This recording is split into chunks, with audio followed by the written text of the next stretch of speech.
नमस्कार, मैं रूपा आनंद। आज के इस वीडियो में मैं आप लोगों को भारत में लागू हुई 3 नए क्रिमिनल लॉज की जानकारी दूंगी। हर अपडेट्स आपको मेरे इस चैनल पर मिलेगा, तो जल्दी जल्दी चैनल को सब्सक्राइब कर लीजिए। तो मेरा ये मानना है कि भारत के जितने भी नागरिक हैं सभी को कानून की जानकारी होनी चाहिए।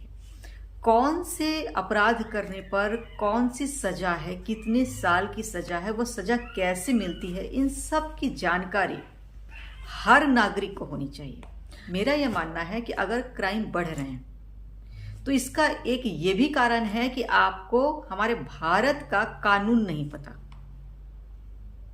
अगर कोई चोरी कर रहा है तो बिना डर के चोरी कर रहा है, लेकिन अगर उसे ये पता होगा कि चोरी करने पर मुझे क्या सजा मिल सकती है तो वो चोरी करना बंद कर देगा।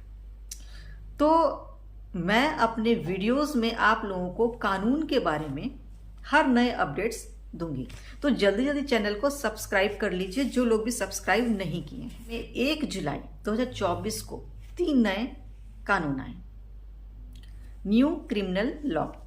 तो वह क्या है? भारतीय न्याय संहिता, भारतीय साक्ष्य अधिनियम और फिर भारतीय नागरिक सुरक्षा संहिता। ये 3 नए कानून आए हैं, क्रिमिनल लॉज, और उसमें बहुत सारे मेजर चेंजेस हुए हैं, तो मैं उसके बारे में आपको बताऊंगी। देश में जितने भी अदालत है और जितने भी वकील हैं सबको जीरो से शुरू करना पड़ रहा है, क्योंकि हर चीज बदल गई, हर नियम बदल गया, यहाँ तक की जो धाराएं थी वो भी बदल गई, उसमें जो सजा का प्रावधान था वो भी बदल गया, हर रूल्स एंड रेगुलेशंस बदल दिए गए। इसलिए सभी जितने भी ऑफिसर्स, इसीलिए जितने भी एडवोकेट्स हैं, वकील हैं, सबको नए सिरे से जो हमारे जो क्रिमिनल लॉज है उसको पढ़ने की जरूरत हो गई। तो चलिए मैं शुरू करती हूँ लेक्चर। तो अब सबसे बड़ी बात यह है कि जितने भी पुलिस ऑफिसर्स हैं, जितनी भी पुलिस है, उन सब को भी फिर से रीट्रेनिंग दी जा रही है, फिर से, क्योंकि हर वो चीज बदल गई। यहां तक कि FIR के जो रूल्स है वो भी बदल दिए गए, और ये बदलाव जरूरी भी था, बहुत जरूरी था। आगे मैं आपको वीडियो में बताऊंगी क्यों जरूरी था। बहुत लोग ये कह रहे हैं कि भारतीय न्याय संहिता नया वाला IPC है, जबकि मैं आपको एक बात क्लियर कर दूं कि ये नया वाला पुराना वाला IPC बिल्कुल भी नहीं है। पहले जो था भारतीय न्याय संहिता के पहले वो था इंडियन पीनल कोड, अब उसके बदले है भारतीय न्याय संहिता। अब आप ये समझिएगा कि इसको नया पुराना वाला और नया वाला IPC नहीं कह सकते, क्योंकि इसका नाम ही बदल दिया गया है। भारतीय न्याय संहिता ये जो है न्याय पर फोकस कर रहा है, भारतीय दंड संहिता ये जो है दंड पे फोकस कर रहा था, पनिशमेंट पर, और भारतीय न्याय संहिता जो नया है, जो नया लागू हुआ है, वह जो है न्याय पर फोकस कर रहा है, जस्टिस पर, कि आपको जस्टिस कैसे दिया जाए। तो ये नाम ही चेंज कर दिया गया है, इसलिए आप इसको पुराना वाला IPC नया वाला IPC नहीं कह सकते हैं, नाम बदल दिया गया है। पहले जो था वो इंडियन पीनल कोड था जो ब्रिटिश रूल से चल रहा था, अब जो है भारतीय न्याय संहिता है, नाम बदल दिया गया है और हर चीज उसमें बदल दी गई है। मैं बताऊंगी उसमें कौन कौन से मेजर चेंजेस किए गए हैं। अब देखिए, आपने अगर जो IPC पढ़ा है तो आपको ये पता होगा कि IPC में पहले जो था वो सिस्टमेटिक अरेंजमेंट नहीं था, सिस्टमेटिक ढंग से कुछ भी नहीं था। अब पहले जो IPC में इंडियन पीनल कोड में जो 511 सेक्शंस थे, अब भारतीय न्याय संहिता में 358 सेक्शंस हैं। अब आप ये सोच रहे होंगे कि कैसे इतने सारे डिलीट किए गए। अब आपके मन में तो आ रहा होगा 511 से 358 कैसे हो गया, यानी कि इतने सारे सेक्शंस डिलीट किए गए, इतने सारे धाराएं डिलीट किए गए। लेकिन नहीं, डिलीट किया गया है, लेकिन कुछ ही धाराएं इसमें से डिलीट किए गए हैं। बाकी का क्या हुआ है आगे सुनिए वीडियो में। इंडियन पीनल कोड में कुछ भी सिस्टमेटिक ढंग से नहीं था, जबकि भारतीय न्याय संहिता में उसमें हर चीज, हर धाराएं सिस्टमेटिक ढंग से अरेंज्ड किया गया है, जिससे आप लोगों को, जो भी लॉ स्टूडेंट्स हैं, या फिर एडवोकेट्स हैं, उनको वो पढ़ने में और समझने में बहुत ज़्यादा आसानी होगी।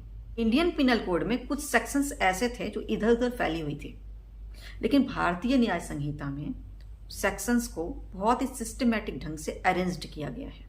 अब आप ये सोच रहे होंगे कि आईपीसी में 511 सेक्शंस थे, धाराएं थी, और अब न्यू जो क्रिमिनल लॉ है, जो भारतीय न्याय संहिता है, उसमें 358 सेक्शंस है।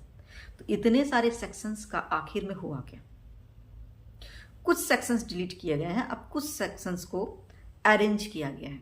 जैसे कि मैं आपको फॉर एग्जांपल बताती हूँ कि आईपीसी में आपने जो है डेफिनेशंस पढ़े होंगे, डेफिनेशंस।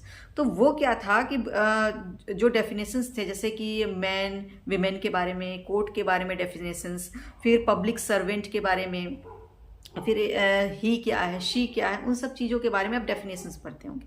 तो उसको अलग अलग सेक्शंस में दिया हुआ था आईपीसी में। लेकिन अब भारतीय न्याय संहिता में चैप्टर 1 के सेक्शन 2 में डेफिनेशंस में जितने भी डेफिनेशंस हैं उसमें अरेंज किया गया है। यानी कि जितने भी डेफिनेशंस आप पहले पढ़ते थे अलग अलग सेक्शंस में आईपीसी में, वह एक ही सेक्शन में सब के सब इंक्लूड किए गए हैं, सभी के सभी एक ही सेक्शन में डाल दिए गए हैं। तो इस तरह से जो है जितने जो धाराएं थी वो जो है वो एक ही में अरेंज हो गई। तो चैप्टर 1 का भारतीय न्याय संहिता के चैप्टर 1 में सेक्शन 2 है, उसमें सारे डेफिनेशंस है एक साथ। तो इसमें आपको अलग अलग सेक्शन में डेफिनेशंस पढ़ने की जरूरत नहीं है। तो इस तरह से जो है बहुत सारी चीजें हैं और भी अरेंज किए गए हैं। इसी तरह से अरेंज करते करते सेक्शंस जो है, धाराएं जो है, इसमें कम हो गया। जबकि इंडियन पिनल कोड में आईपीसी की जो धाराएं थी वो 511 थी, और अब जो है भारतीय न्याय संहिता में 358 हो गया है। भारतीय न्याय संहिता में चैप्टर 1 में ज्यादा मेजर चेंजेस नहीं है, आपको देखने को नहीं मिलेंगे। लेकिन जो भी मेजर चेंजेस हुए हैं चैप्टर 5 से हुए हैं। जैसे मान लीजिए इसमें क्या हुआ है, भारतीय न्याय संहिता में इसमें बहुत अच्छी चीज क्या हुई है कि आईपीसी में क्या था कि जो गंभीर अपराध थे उसको लास्ट में रखा गया था या बीच में रखा गया था। तो और जो गंभीर अपराध नहीं थे उसको पहले रखा गया था।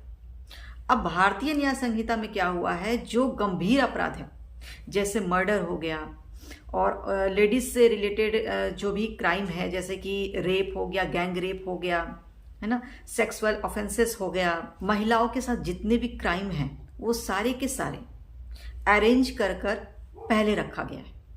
और जो इलेक्शन से रिलेटेड जो भी थे, वो ट्रैफिक सिग्नल से रिलेटेड जो वगैरह थे, जो भी पनिशमेंट वगैरह सब चीज के बारे में दिया हुआ है लास्ट में।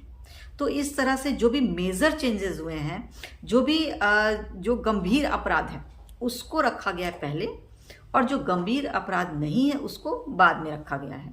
तो ये बहुत अच्छी चीज हुई है भारतीय न्याय संहिता में, और इसको बदलाव इसमें बहुत ज्यादा जरूरी था, क्योंकि आईपीसी में हर चीज जो है एक घिचपिच सा था। जैसे कि कुछ सेक्शंस जो है आगे पढ़ रहे हैं, फिर उससे रिलेटेड कुछ सेक्शंस लास्ट में दिए गए हैं।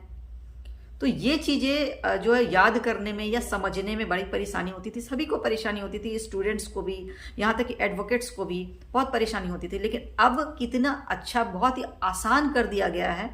और जब आप बुक्स पढ़ोगे भारतीय न्याय संहिता का तो आपको समझने में बहुत आसानी होगी, क्योंकि एकदम सिस्टमेटिक अरेंजमेंट है, आपको याद करने में बहुत आसानी होगी, क्योंकि महिलाओं से रिलेटेड जितने भी क्राइम्स है एक साथ दिए गए हैं, बहुत अच्छे से अरेंज कर दिया गया। और भी बहुत सारे क्राइम्स हैं जिसको अरेंज किया गया है। देखिए कौन कौन से चेंजेस किए गए हैं, शॉर्ट में समझिए। अगले वीडियो में मैं आपको हर चीज के बारे में डिटेल में बताऊंगी, लेकिन अभी मैं शॉर्ट वीडियो आप लोगों के लिए बना रही हूं। तो अब चलिए आप शॉर्ट में जानते हैं कि कौन कौन से नए बदलाव आए हैं हमारे कानून में। तो पहला ऐड किया गया है कम्युनिटी सर्विस। अब इसमें क्या है कि जो लोग अटेम्प्ट टू सुसाइड करते हैं उनको क्या पनिशमेंट मिलेगी।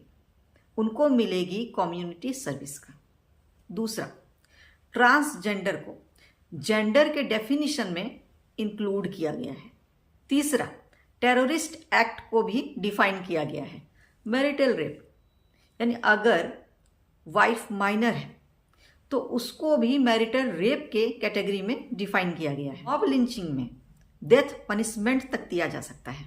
तो हमारे भारतीय कानून के बारे में जानकारी प्राप्त करने के लिए आप मेरे चैनल को सब्सक्राइब कीजिए।